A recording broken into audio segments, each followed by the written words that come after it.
Hello, and welcome to episode 88 of the Compassion and Cucumbers podcast. I'm Christine. And I'm Sam. How you doing? I'm just fine. How are you? I'm doing well. I hope everybody out there is doing well and had a great weekend. Yeah. What did we do this weekend? Anything Pretty noteworthy? much nothing at all. Yeah. Nothing noteworthy. I did a lot of knitting. Did a lot of podcast working. And I said I did nothing, but that's absolutely not true. I attended the Humane Hoax webinar. Oh, that's right. Yeah, so. And how was that? I didn't sit in on it. I think it was really well done. Cool. If you're not familiar, the Humane Hoax is a book edited by Hope Bohannick from Hope for the Animals podcast. Mm-hmm. And she had all kinds of people contribute to this book. And the book is focusing on humane washing and and greenwashing. Mm-hmm. So some of the people that spoke were Karen Davis of the United Poultry Concerns. Mm-hmm. And she talked about cage-free and debeaking and visiting Sauter's quote-unquote happy egg or happy hen egg farms. Okay. Then Dr. Robert Jones, who's a professor of philosophy at California State University, Dominguez Hills, spoke on the lack of animal compassion and contempt for animal advocates in the foodie and gastronomy world. Ooh, interesting. Yeah, it was a really interesting subject. So he referred to a lot of things that like Anthony Bourdain and some other people in the foodie industry. Kind of like the high-profile chef folks. Yeah, and I asked Dr. Jones because I was curious whether or not he taught specifically like animal rights-based philosophy stuff. Mm-hmm. And he actually does teach that stuff in his class, which is really cool. And he said at one point he was teaching at a university in Chino, California. Okay. Which is very ag-heavy area. And he said like after his class, he did have a couple of students come up to him, one who actually worked in rodeos for a living. Oh, no kidding. Who was reconsidering how he felt about rodeos and animals and all that stuff. So he did manage to touch some students and change their minds about how they felt about animals, which is really cool. That's awesome. Yeah. And then Ingrid Taylor spoke. She's a veterinarian who grew up on a pastured pig farm and spoke about the welfare costs of pastured pigs, because a lot of times people believe that if they're buying their pig meat from pigs that came from pastured pig farms, that these pigs are happier. Right, and treated more humanely. More humanely, and she said that's absolutely not true. Okay. And that pastured pigs just suffer from different things than factory pigs suffer from, because they are out in the elements all the time. Right. And of course the mothers are bred over and over and over again. And the farm she grew up in was actually a farm that provided baby pigs to feedlots. Oh. So, that's awful. Yeah, and she tells the story of one particular runt pig that they took into their house and raised because it wasn't healthy enough to stay out with the other pigs. Sure. And then once he was too big to stay in the house, he went out with the other pigs and, of course, suffered the same fate that every other pig on her farm, met. And, she talked about... That's heartbreaking. Yeah, developing relationships with some of these pigs. Sure. It would be really difficult as a young person to live in that kind of a surrounding, I think. Definitely. Yeah, and she spoke about a practice that they call, and I'm sure you've seen videos of this, and it's really hard to watch. This is a practice in the pig industry that when the mothers have litters and there's runts, there's a practice that they have that's called thumping. I know about thumping. Yeah, where they Please don't describe it. They pick up the baby pigs and just hit their heads on the ground, so to put them out of their misery, so to speak. This is one of the reasons I can't get past the first 7 minutes of Dominion. It was a really interesting conference. It was about 4 hours long, and everybody that spoke, I think, did a fantastic job. Now, all these people are contributors, like I said, to the book, The Humane Hoax. So I recommend everybody check that book out. I would like to get the book. I don't have the book. I haven't read the book. I think I might have it. Do you? I will double check, but I believe I may have it in my vegan library. Oh, okay. Also, I wanted to say that Hope has another project in the works where she is going to be talking about similar issues, but greenwashing specifically in signage and food labeling. Yep. And she asks that if you're out and about and you happen to see signage or food labels that look like greenwashing or humane washing, that you take a picture of them and send her those pictures, and I'll leave a link to where you can send those pictures. Oh, that sounds like fun. We need to do that. Yeah, you can find out more at humanehoax.org. Oh, can we just go to a grocery store and do that? That would be fun. That would be a blast. Yeah, she's hoping that people can give her high resolution pictures. So if you can send high resolution, I think most iPhones take high res pictures anymore. Yeah. So so that's cool. So that's what I did. Was that yesterday? Yes, I think that was yesterday. Yeah, Yes. it was really well done. It was hosted, of course, by Hope Bohanec herself and Alistair Van Cleek of the Triangle Chicken Advocates, and he's involved in a number of other animal rights organizations. So, yeah, I think it was really cool. And if you would like to watch it, there's actually a replay on Facebook. Oh, I don't have Facebook. Yeah, on Facebook, just go to the Humane Hoax Facebook page, and you can watch the entire conference there. That's awesome. Yeah, so you can watch it at your leisure. Yes. So that is something that we did over the weekend. It is. Yeah. Yeah, it's something that you did anyway. I really got into the knitting this weekend. Sam has been running a hat factory. I have been running a hat factory. Yeah, she's been making It's a hat factory of one. Lots and lots of really cool knit hats. Yes. Stripy hats, reversible hats, hats everywhere. Yeah. So when the cold weather comes, we'll be ready. Yeah, we will be ready. Oh, here's some other exciting news. We do have a rescheduled date for our vegan trivia night in Tonawanda at the Vegan Center, and that's going to be June 30th. Yes, it is. From 6 to 9 p.m., and we'll have a link to get tickets in the show notes. Awesome. And we hope we'll see you there. Yeah, I want to see lots of people there. Absolutely. Looking forward to it. Yeah, so I think that's just about it for like what we've been up to and all that jazz. Yeah, it's been a relatively mellow week. It has. Yes. We'll have more exciting things next week because, we're going to see Lucy's show and all kinds of stuff. So we'll probably end up at Mad Max. I would not be at all surprised.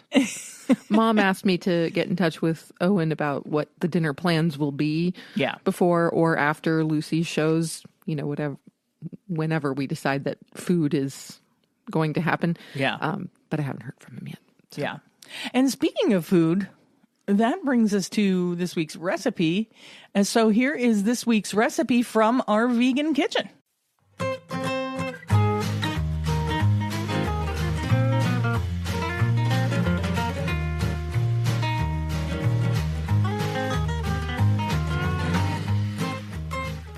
This week, I made a wilted spinach salad with tempeh bacon and maple vinaigrette. And it was delightful. Yes. Now, tonight I made a remake of it, but I was out of tempeh and didn't realize it. So we didn't have the tempeh bacon, which is kind of an integral part of it because I think Sam mentioned tonight that she thought that the vinaigrette was a little too sweet, but it's the same vinaigrette recipe that I came up with and made last time. But because of the tempeh bacon, I think the salty factor kind of balances the salty, tangy element of the tempeh balances out the sweetness of the dressing. And so I think I was missing that tempeh element. Yeah. Because it did the maple overpowered things a little bit for me tonight, which it did not the first time you made it. Right. And since that's the, singular component that was missing the second time around, I have a feeling that that's got to be it. Yeah, I agree. I think it created a little bit of an imbalance not having the tempeh bacon. Yeah. And I actually tried crumbling some tofu and making that into like a bacon-y thing, but it failed. Didn't quite work. No. Well, that's all right. I didn't like it, how it turned out, so I didn't use it. But for those of you who like kind of a classic wilted spinach salad, a lot of times are served with hard-boiled eggs and some roasty vegetables every now and again. This is a really good alternative to that. And really, it's not truly an alternative. It's just a different take on it. Yeah. Because, of course, no eggs, no cheese. Right. There's no eggs, no cheese. Tonight when I made it, there were cremini mushrooms and there were some sauteed red onion. Which you can't go wrong there. And I julienned some carrots. And some red bell pepper. Yeah, and we'll have the recipe up on our Patreon. So if you would like to get that recipe, become a patron and you can get your hands on that recipe. There you go. It's well worth it, let me tell you. It's a beautiful salad. Yeah, it's a nice way to make, and you can make a lot of it in a short amount of time. So This is a good thing. Like if you have friends coming over or something, you can make a big bowl of it and everybody can just kind of help themselves. That works. Yeah. Just make sure that you buy tempeh so that you can make your tempeh bacon. Yes, because the tempeh is kind of critical, particularly if you are sensitive to sweet salad dressings. Yeah. Yes. And speaking of salad dressings, this brings us to our noteworthy section. Nice segue. Right? Yeah. See, aren't you proud of that? That was good. I am. That was good. Thank you. All right. So today's noteworthy section is an article from EWG.org encouraging us to ditch our salad's harmful chemicals with healthier dressings. So, of course, we all know that salad dressing, as yummy as it is, can be a little bit problematic, if for no other reason than oils. Yeah, so they can be very high fat, they can be very high calorie, and so we do need to look out for them. But as it turns out, there's quite a bit more that we need to be looking out for in our salad dressings. Mm-hmm. So salad, of course, is the original health food. It's full of vitamins and nutrients and is ideal for a healthier lifestyle. Just beware of dressings containing chemicals that could do you more harm than good. Whether you're eating your leafy greens as an entree or on the side, make sure you're getting what you bargained for health-wise. Aside from the greens, the dressing is arguably the most important ingredient in a salad. I would disagree, but that's okay. It enhances flavor, and I really would disagree. I mean, for me, you know, the stuff. The cucumbers. Right. The radishes, the peppers, the onions, the carrots, the celery. Nuts and seeds. Oh, nuts and seeds. Yeah, it's all that stuff that's the most important. But anyway, I digress. Dressing enhances flavor and adds moisture to the veggies, and many people would turn down a salad without dressing. There are hundreds of brands and flavors to choose from. So just choose your dressings carefully and avoid the unhealthy options. But what really is wrong with salad dressing? Well, store-bought salad dressings can contain unwanted and potentially harmful food chemicals. Many dressings found in the grocery store use color additives linked to health harms like titanium dioxide, which can damage DNA and which the European Food Safety Authority has said is no longer safe for human consumption. Yes. Leave it to the Europeans to ban stuff way before we even think about it. Yeah, let's just put something in our food that damages our DNA. Yeah. For salad dressing, it seems like it's silly. Not necessary. Yes. Other food additives frequently found in salad dressings are the synthetic dyes Red 40 and Yellow 5, both of which have been shown to make children vulnerable to hyperactivity and other behavioral problems. Packaged dressings are also often full of preservatives, sodium, and high fructose corn syrup and other hidden sugars. Potential health concerns caused by these ingredients can be compounded by using more dressing than the recommended serving size. And to be real, who doesn't usually use a bit more than the recommended serving size? Yeah, I think most people do. Yeah, whether you realize it or not, the actual serving of most salad dressings is 2 tablespoons, which is not much at all. And so it's very easy to overshoot. Well, especially that doesn't take into account the size of your salad. Well, right. You and I eat ginormous salads. Yeah. You know, we eat a salad that's probably like what most people would consider 4 servings of salad, 3 or 4 servings of salad. But if that's your main meal, if that's your main dish, you're going to use more than 2 tablespoons of dressing in order to dress the entire salad. Right. So. Right. And that doesn't necessarily mean you're overdressing. It's just you're addressing. You're addressing. It doesn't mean you're. That was good. So that doesn't mean you're overdressing. It just means you're dressing for the size of the salad. Right. Right. You're overdressed. That is something I am just rarely accused of. almost never overdressed. Right. All right. So what can we do? What can we do? So when you buy salad dressing, you want to look for organic choices. Organic packaged foods, including salad dressings, must comply with strong standards that protect consumers from exposure to potentially harmful food additives, including titanium dioxide, red 40, and yellow 5.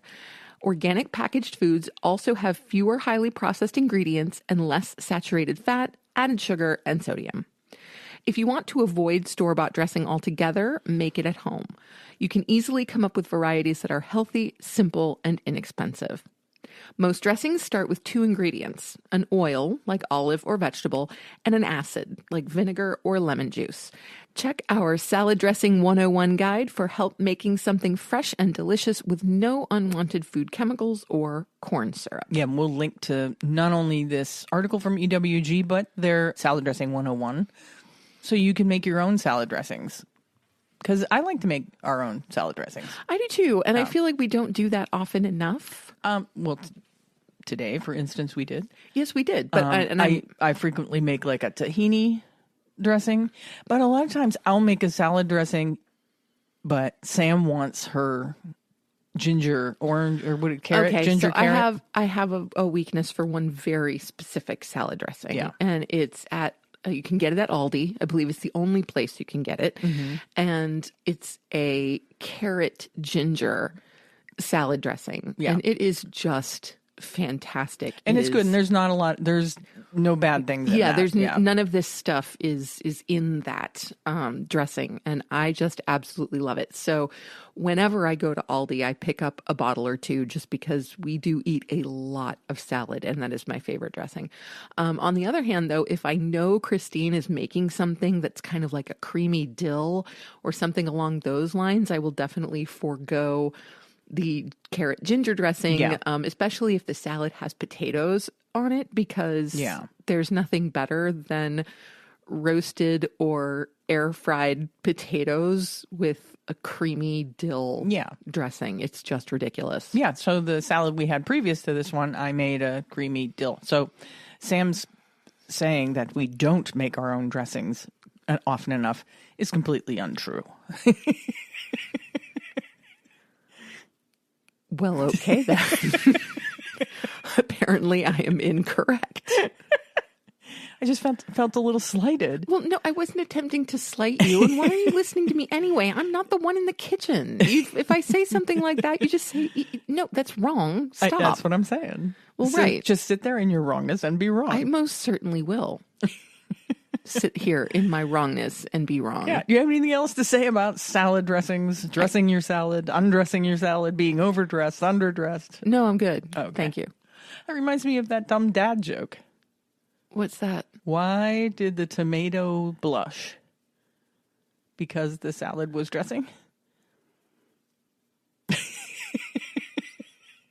I didn't say it was a good joke. No, it's not a good joke. It's a dad joke. It's a bad dad joke. Yeah, it's a bad dad joke. Got it. All right, well, let's move on to our main topic. Go for it.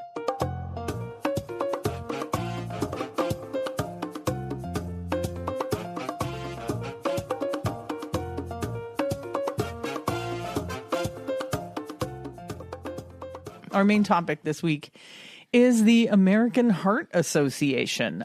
Just recently, Beyond Steak, specifically Beyond Steak, landed certification from the American Heart Association after a rigorous review. Yeah, Beyond Meat has received certification from the American Heart Association for its plant-based steak. Now, the meat analog will be labeled with a heart check mark, enabling consumers to easily spot heart-healthy foods in the grocery store. Products endorsed with the certification are put through a rigorous review and must meet a strict criteria. This includes being low in saturated trans fats, cholesterol, and sodium. Products must also contain more than 10% of the daily value of essential nutrients. According to reports, Beyond Meat has become the first brand to receive such certification for vegan steak. That's awesome. Yeah. Yeah. I mean, I find that interesting, and it does make me wonder, like, of course, this is the first vegan steak approval, but have there been other vegan meats that have gotten this approval? Like, for example, are Beyond Burgers or Impossible Burgers or any form of nugget or anything like that? Or is this the very, very first product to be given that kind of stamp of approval by the AHA? I haven't seen that check mark on any other products. We don't, Beyond Steak doesn't exist in any of the grocery stores we shop. I've never seen it. So, yeah, I've never seen it. That, of course, it's out there. It's just not available in our immediate area, it seems. And that is definitely interesting. If we did run across it, I would say, yeah, we should try it. Yeah. I could see some really nice tacos coming out of that. I've heard good things about it. I've heard it's pretty good. Awesome. And while this is good news, the AHA, or American Heart Association, has been accused of misleading the American public when it comes to animal products.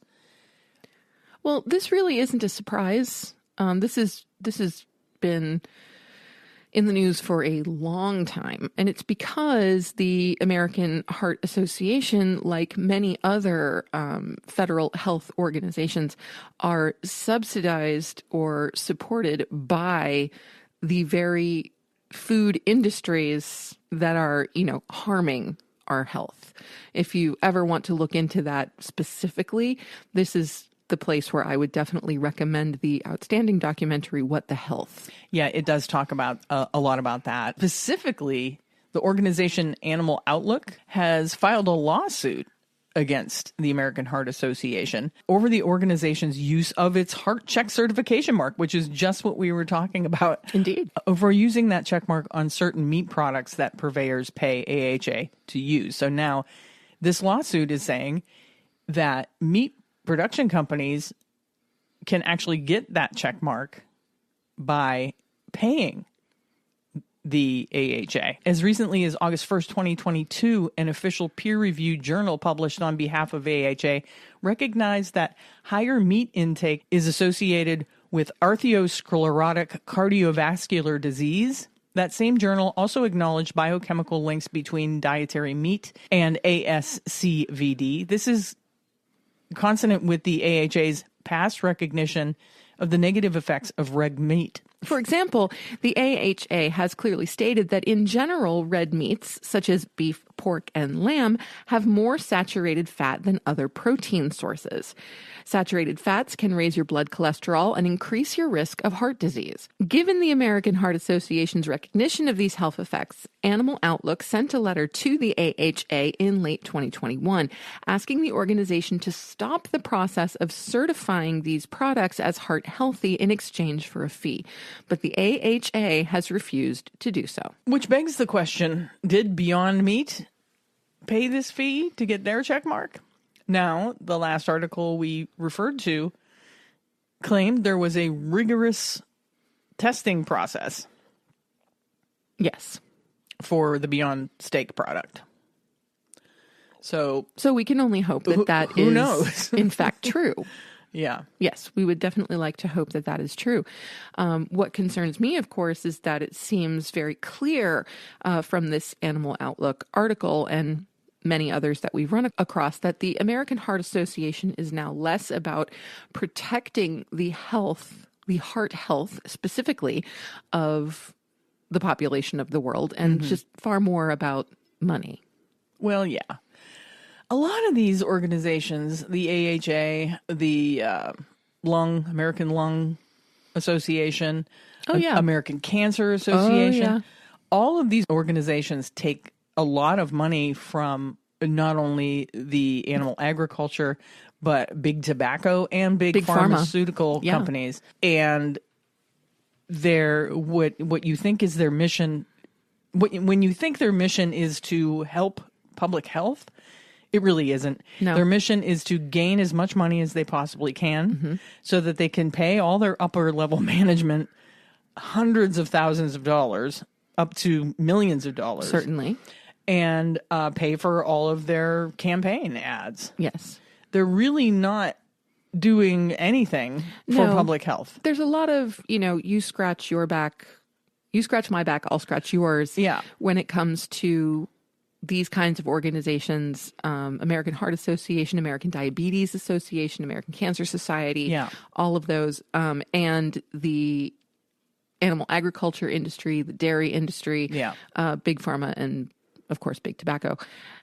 It's all just a big boys club. It's a ruse. So they will say that they use this money for research purposes, but when your research is being funded by animal agriculture, big tobacco, and big pharmaceuticals, how is that research likely to turn out? Right. Yeah. The results of most of that research always come down to say that you can have a healthy diet by including animal products. Right. And so there's going to be heavy bias in any research that's put out by these organizations. So, just beware. Yeah, take everything that any of those organizations say with a grain of salt. Indeed. Not too much salt. No, not too much salt. We got to be careful about that too. But, but a little bit of salt. Just one grain. Yeah. That's all. Yeah. And if you're not familiar with Animal Outlook, they're a national nonprofit animal advocacy organization based in Washington, D.C. And their mission is to aid animals by strategically challenging the status quo of animal agribusiness through undercover investigations, legal advocacy, corporate and food system reform, and empowering everyone to choose vegan. Animal Outlook has a really great website, and I'll link to that. It's animaloutlook.org. And on that website is their outstanding vegan starter kit. Yeah. So if you are on the fence or you are vegan curious, I definitely would recommend checking out Animal Outlook's vegan starter kit for more information. Yeah. And if anybody sees that heart health check mark on any other vegan products, or even if you see it on Beyond Steak, take a picture and send it our way. Yeah. Tag us in it or something, because I'm really curious to see that. Totally. With that, I think we should give everybody a reason to be vegan. Let's. I certainly enjoy the reasons to be vegan. All right. So since we're kind of on the topic of health this week, I'm going to stay there with this week's reason to be vegan. Once again, just in case you've forgotten, these reasons are coming from 72 Reasons to be Vegan, Why Plant-Based, Why Now? The excellent book by Gene Stone and Kathy Freston. This week's reason is reason number 16, which is the keto diet shortens your life. Oh, yeah. The ketogenic or keto diet is one of those fads that sounds new and exciting, but isn't. It's just a more extreme version of the low-carb Atkins diet of a half-century ago, which in its time was slammed as everything from bizarre to dangerous before being officially condemned by the American Medical Association. Here's how keto works. Normally, you get your energy from stored blood sugar supplied by the carbohydrates you eat. If no carbs are available, your body switches to burning fat for fuel, a process called ketosis. Ketosis prompts rapid weight loss. Thus, the keto diet nixes all but about 30 grams of carbs from your meals, which is 5% of your calories, and replaces them with animal fat and protein. Think bunless bacon cheeseburgers all day, every day. No bread, no bananas, no natural sugars. The keto diet was originally designed to treat epilepsy in children. It's also a way for very obese people under a doctor's care to lose pounds quickly. As a lifestyle for otherwise healthy people, though, it's a recipe for disaster. For starters, it's not balanced. Humans need plenty of carbohydrates. The Institute of Medicine recommends we get 45% to 65% of our daily calories from them. That doesn't mean Krispy Kremes, but the kind of complex carbs you can find only in plants: vegetables, fruits, beans and legumes, and whole grains. Among other things, carbs from veggies and fruits supply almost all the essential vitamins and minerals our body needs. And eating plants is the only way to obtain the fiber your gut and colon require to function properly. Not to mention disease-fighting phytonutrients, including vitamin C and flavonoids. Gotta love those flavonoids. I do love a good flavonoid. How can you not? I just like it saying flavonoid. Okay, that works. The loads of saturated fat and protein in the keto diet are not healthy either. Among other things, diets high in animal foods put you at risk for diabetes and heart disease. All that fat leaks into your bloodstream, causing inflammation and oxidative stress, the overabundance of harmful free radicals. This in turn can lead to insulin resistance. Low-carb diets not only impair your arteries' functionality and gum up blood flow to the heart, but also are linked to a shorter lifespan. According to a massive study reported in The Lancet involving more than 15,000 people over 25 years, low-carb diets that replace carbohydrates with protein or fat are gaining widespread popularity as a health and weight loss strategy. However, our data suggests that animal-based low-carbohydrate diets, which are prevalent in North America and Europe, might be associated with shorter overall lifespan and should be discouraged. But wait, there's more. A study published by the American Heart Association found that people who eat low-carb, high animal protein diets may increase their risk of heart failure by 43%, and by nearly 49% when much of that protein comes from dairy. Even if you get lucky and avoid a heart attack or stroke, you might not feel so hot on a keto diet. Side effects may include fatigue, constipation, headaches, indigestion, and bad breath. Ultimately, keto isn't sustainable. Why drown in grease and pine for potatoes when you can lose, maintain, or gain weight, depending on what you want, fulfill your nutritional needs, and eat delicious food on a whole food vegan diet? Yeah, absolutely. I actually know 2 people who ended up with type 2 diabetes. One after doing full on, it was Atkins. This was right before keto. A friend of mine. And he was eating like bacon and eggs. Sure. Bacon and eggs, and then steak, steak and steak. He lost a ton of weight. Well, sure. And then like was uncontrollably losing weight. Yep. Went to the doctor. Turns out he had type 2 diabetes and still does to this day. Yeah. Another gentleman that I worked with wasn't doing Atkins or keto. He was going to the gym and he had a trainer who put him on this high protein diet, which is basically Atkins or keto, along with a whey-based protein drink that he was doing like 2 and 3 times a day. Sure. And he too ended up with type 2 diabetes and is still a diabetic as far as I know. So yeah, these are terribly unhealthy diets. Yep. I know my parents went through an Atkins phase quite a while ago. I feel like it was maybe while I was in college or something like that. Really? Yeah, I can't remember the exact timing, but I definitely remember them doing the Atkins thing for a while. And I'm just really, really grateful that, they didn't sustain it for too terribly long. I mean, and I think they did both lose significant amounts of weight on it, but it's just so very unhealthy. Oh, it's terrible. It's terrible for you. And then some people doing the keto even go so far as to test their urine to see if they're in ketosis. See and if all they're that. in ketosis, right? Now, if you can get to ketosis in a healthy way, it's absolutely possible, and that's by intermittent fasting.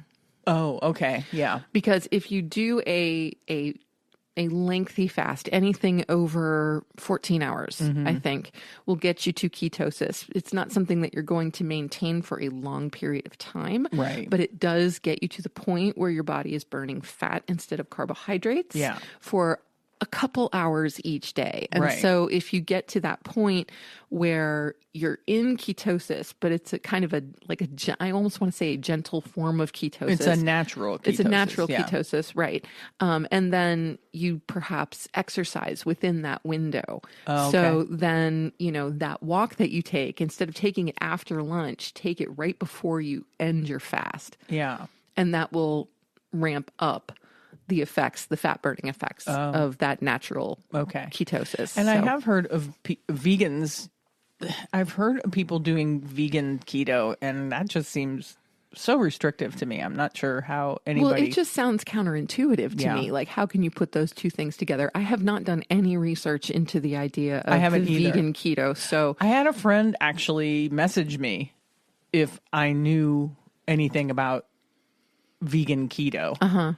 And I said, I absolutely know nothing about vegan keto. I'm sure there's a lot of stuff on the web that you can read about it, but it doesn't seem, and I said, it doesn't seem like a healthy option to me, because with keto, now you're cutting out carbohydrates, you're cutting out fruits and certain vegetables and grains that are just so good for you. Yeah, all the things in a vegan diet, in any diet, all the things that are healthy for you, you know, that your body needs. Yeah. So I would think that you would end up with some sort of deficiency, somewhere along the way. Well, I mean, even without that, I think the biggest problem here is that the word diet has gotten so skewed. Yeah. In Western culture in particular. Like, your diet is the sum total of the foods that you consume. So like today, my diet included my avocado toast for breakfast or lunch, whatever that was, you know, and the fruit I had and the salad we had for dinner. And yes, guess what? The chocolate that I had immediately after dinner. So that was my diet today. But I think since maybe like the 70s, and moving forward, and certainly in the 80s, the word diet became associated with weight loss. Right. And so when you think about being on a diet, you think about the choices that you are making that you are hoping will help you lose weight. And I think that that's a real, it's done the word diet a real disservice. Well, yeah, because... And it's done people's concept of food a real disservice. Yeah, because... when you're talking about your diet, sometimes people see that as restriction of some sort, when it's not restriction at all. It's inclusion. That's right. Here are the things you want to include to make sure that you're getting the right nutrients and the right amount of energy and all that jazz. And I think for so many people, you know, the idea of food, it's not something anymore that's supposed to be nourishing or anything like that. It's more, okay, how can I optimize or minimize, one or the other, the food I'm eating so that I lose weight. Yeah. It's like weight becomes the number one focus of how we eat. Yeah. And you know, I've gone through a good part of my life thinking in those terms, you know, kind of growing up in the ballet world and not being a teeny tiny little stereotypic ballerina as much as I might have wanted to be, because I just wasn't. I became kind of hyper conscious of that. Right. And it led to some disordered eating at various points in my life. And I'm just really glad now, and I think veganism has actually been a big part of it, that I can look at all of that as disordered eating. Like I was not doing what was good for my body. Yeah, I think... Because all I was thinking about was weight. Right. Yeah. I think the food part of veganism does improve people's relationship with food I do in too. most cases. Yeah. Yeah. It definitely has mine. Obviously, I can't comment for everybody, but going vegan really has repaired my relationship with food. Yeah. I now love food. I've heard a number of people who have admitted that they had some sort of disordered eating in their life say that when they went vegan, their relationship with food improved. So, So there you go. Another benefit of being vegan. Yeah, I like that reason. Don't do keto. If you're interested, here's the problem. There's so much information out there, and so much of it bad, with like YouTubers and, you know, websites like the internet. Sometimes it's all that information is not a good thing. But if you're interested in somebody that is really good at debunking a lot of the bad information out there, there's a YouTube channel. It's called Unnatural Vegan. And what she does, a lot of her videos, she reaches out for other videos that people are doing and points out what's right and what's incorrect about what they're talking about as far as nutrition. Oh, that's great. And eating vegan.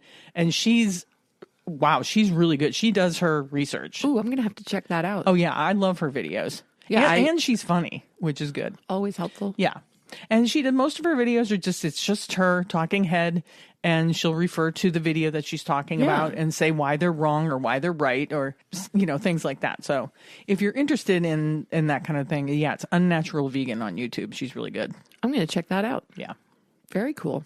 Thanks for that info. We've come upon our favorite part of the show. It's listener shout out time. Woohoo! Just want to give a shout out to all my fans watching. I love you guys. I love you. Today's shout out goes to Jennifer Hunt Roden. Jennifer is a school psychologist, vegan, avid outdoors woman, and a classically trained musician. She also has her own podcast about school and child psychology called Ask Jen Psych. So check that out. Yep. Jen, send us your t-shirt size and address so we can send you a Compassion and Cucumber swag bag. Yeah, and thanks for listening, Jen. And she's also very active on our social media, which I appreciate that. So, and check out her podcast if you have kids in school. I've listened to it. It's a very well done podcast. And again, it's called Ask Jen Psych, and it's available everywhere that you get podcasts. Awesome. Are we on to housekeeping? That does bring us to housekeeping. Excellent. Oh, hey, we want to try your favorite vegan recipes because we have a new segment now called Listener Recipes. So email or DM us your favorite vegan meals or recipes that you love to make. Now, they don't have to be original recipes that you've made up. These can be out of a book or from online or a video you once saw or something that was passed down through your family. Send us the recipe so we can make it and talk about it. And if we can share the recipe with people, let us know that too, and we'll share your recipe with everybody that listens. Sign up for our weekly newsletters. Christine does a wonderful newsletter every week, and you can get it to keep up to date on everything that's going on with the show. We'll also let you know where we're going to be if we're out and about at various vegan events. The link to that sign-up process is in the show notes. It is. Oh, you can give to our Food Not Bombs fundraiser, and I think we're wrapping up the Food Not Bombs fundraiser so we can move on to another wonderful organization. So I think this will be the final week for our Food Not Bombs fundraiser at our Buy Me a Coffee site, and that's at buymeacoffee.com/cucumbers. We're giving to the Food Not Bombs organization in the Buffalo area. They provide vegan meals for people with food insecurities. Christine usually does this one, but you know what? I'm going to go right ahead, put in a plug for my Etsy site, Cucumber Craftworks. I do all kinds of vegan accessories, including knit scarves, handmade jewelry, and bead art. I have all kinds of new things coming to the site very, very soon. And if you go to the site and favorite the store, you will be sure to get that information when new items appear. Yeah, check it out. Yeah. And we want to hear from you. So email or DM us if you have show ideas or cookbook recommendations. Of course, I said you can send us recipes, subjects that you want us to touch on. Just reach out. We'd like to talk to you. Also, subscribe to our YouTube. And don't forget to click the little bell so that you're notified when we have a new video out. Yeah, we post every episode of the show, and we're doing unboxing videos and recipe shorts. So yeah, we should have a new unboxing video very soon. Yep, very shortly. Want to get a listener shout out like Jen? Send us a DM or an email letting us know you're listening and tell us a little bit about yourself so we can send you a swag bag. If you'd like to support the podcast, you can do that by joining our Patreon. We add all of our recipes from our vegan kitchen for our patrons, and we'll be adding some bonus episodes soon. The link is always in the show notes if you would like to join that community. And leave us a review on your podcast app if it allows. Also, if you can rate us on your podcast app, that helps us too. Please give us 5 stars. Still with the stars. I really don't know why she values the stars quite as heavily as she does. Well, here's the thing. A lot of people will say, to leave a review or rate us. It doesn't do anything for the algorithm whatsoever. But what it does is if people are checking out our show, if you leave a review or rate us, it tells that person looking into our show, hey, other people like it. Maybe I will too. Right. So yeah, it's really not about the algorithm. No, it's just about getting the word out. Yeah, it has nothing to do with the algorithm at all. It's really just so other people know that you like the show. Which brings us to other ways you can help us out with that, which is to share the show with a friend or family member that you think would enjoy what we do, or to share Christine's fantastic social media posts. It's the easiest way to support us or any of your favorite content creators, and it costs you nothing at all. Yeah, and don't forget, if you listen on Spotify, we always post a question or a poll about the episode that you can interact with. Sweet. And finally, lastly, but certainly not leastly, which I know is not a word, No, that was good. Join the AFA Vegan Voter Hub and give to them monetarily if you can. The Agriculture Fairness Alliance is lobbying on our behalf so that our vegan voices are heard. If you want to make real change on the upcoming Farm Bill, join the Vegan Voter Hub. And that brings us to our sign-off. Yep, I guess it's time to say it. Are we saying or singing? If you want to sing, you go right ahead and sing. Where cukes and compassion are always the fashion on the podcast. You know you love that. Thanks, James. Anytime. Wait, I'm not James. No, I was thanking James. Are you really, though? You're probably regretting. No, it was kind of a sarcastic. Oh, thanks, James. Well, I know. That's what I'm saying. You're probably regretting that you ever agreed to use that. Oh, man. I guess that's it. You've listened to episode 88 of the Compassion and Cucumbers podcast. Have a great week, everybody. And we'll talk to you next Tuesday. Love you. Bye-bye. The end.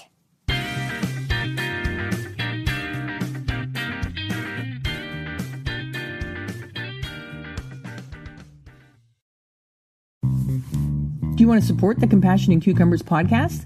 Well, you can do that by joining our Patreon page. We have 3 different levels of support, and all 3 come with their own special bonuses. Hey, you can support the podcast and get yourself some really cool merch. All the links and deets are in the show notes. We'll catch you next week on the next episode of Compassion and Cucumbers.